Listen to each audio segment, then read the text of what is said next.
Maya pa aldopo ke kayo. Ngayon Agosto, pagmasosyan tayong bulan na ni nga manong si Swan.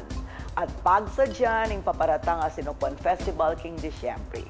Agkatanda kayong mga Pampangan at albendening ke kaming sidyang palage, dikil ka rin tradisyon at pamanang kultura, da ke katamo ring minunang Kapampangan. Ako'y Sonia P. Soto, Chairperson ng Sinukuan Festival 2023, amitatag paulinin sipag at kapagalan ng Foundation for Lingap Kapampangan, Inc.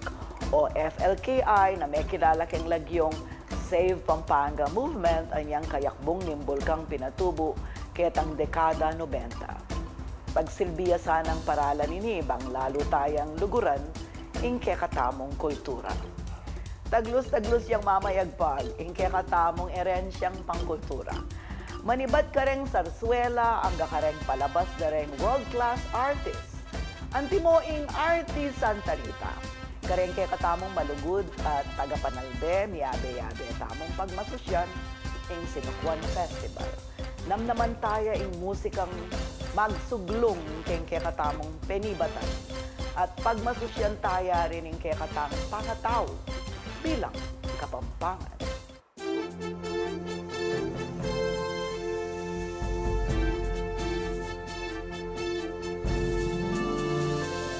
Lapay tauli ring Kapampangan karaskeng original ang musika. Manibat king polosa, sarswela, hangga king pasyon at serenata.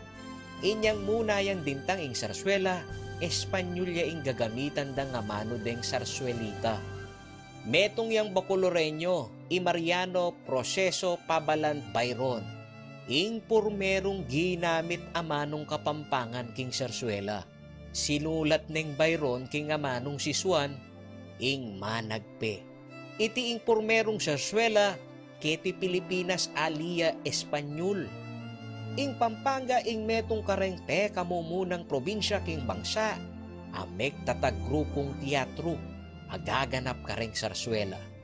Balawos muna maning pamangambul da ring aliwang artistang kabalen king orihinal ang musikang Kapampangan. Mumuna na keni ing grupong Arti Santa Rita, apamuntok na ning bantog ang musikerong Andy Alves. Ila mo naman ing sasaup apakabiyayan niya ing arti ning pamagsarswela pustong Duman Festival keti Santa Rita balang Disyembre. Mayakit na mo naman king internet ding kilalang polosang magpatula ampong magkwento king biyening ordinaryong Kapampangan. Halimbawa ka rin reng obra ng Rodolfo Laksamana kilalaking aw sa Totoy Batu, yapiningari ning pulosa. Susubok nanda mo naman ding pulosodor apakabiyaya ning pulosa kapamilata ning karelang online performance. Iti ing gagawa ng Bong Manalo ampong Dos Palikeros, o neng alimuking pamaggawang kanta ampong musika ing talent da, rening kaya katamong kabalen. Inyang 1900s kaya bening sinikat ning sarswela ing serenata nung no ka rin magpasiklaban laring niyaliwang lokal na banda king Plaza Pisambang. Maralastang daramdaman ning serenata king Betis Guagua, Balang Pasko, Panelang Makyabe, deng kilalang banda ning 31 ning Sasmuan ampong 48 ning Betis.